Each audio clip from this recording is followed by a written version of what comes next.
Tantra, a spiritual and philosophical tradition rooted in ancient India, has often been associated with sexuality in popular culture. But how did this happen? To understand, we need to delve into the rich history of Tantra.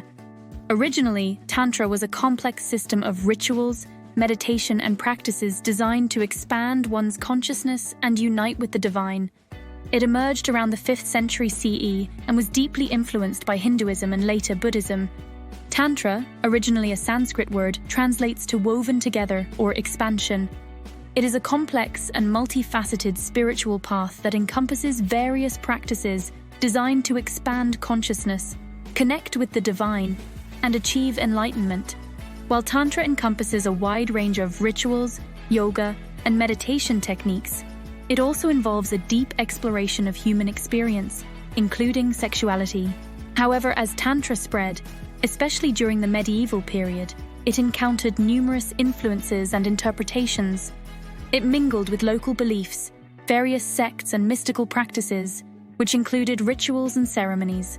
This fusion of different elements led to a diverse spectrum of tantric practices, from the highly esoteric and spiritually profound to the more ritualistic and, yes, sexual. The association of Tantra with sexuality was not uniform. In some schools of Tantra, sexual rituals were considered a means to reach spiritual heights. These rituals were often practiced by a select few under the guidance of a guru.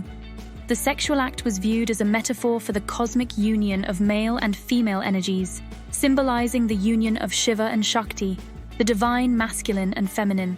However, it's essential to note that Tantra's approach to sexuality was far from the hedonistic or exploitative interpretation that popular culture often portrays.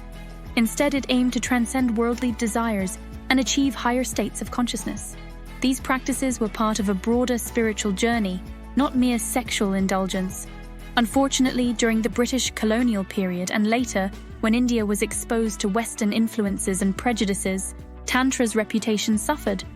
British colonial officials misinterpreted and misrepresented tantric practices, focusing on its sexual aspects to discredit Indian spirituality and culture. The Western interpretation of Tantra focused on the sensational and exotic aspects. This selective interpretation led to a fascination with Tantra's supposed sexual rituals, which garnered more attention than its other spiritual practices. This distortion of Tantra's true nature fueled the misconception that Tantra was primarily about sex. In recent decades, Tantra has been commercialized and popularized as a means of improving one's sex life and achieving better orgasms. This commercial aspect has further cemented the association of Tantra with sex in the popular imagination. In recent years, though, there has been a resurgence of interest in Tantra as people seek holistic and spiritual approaches to life.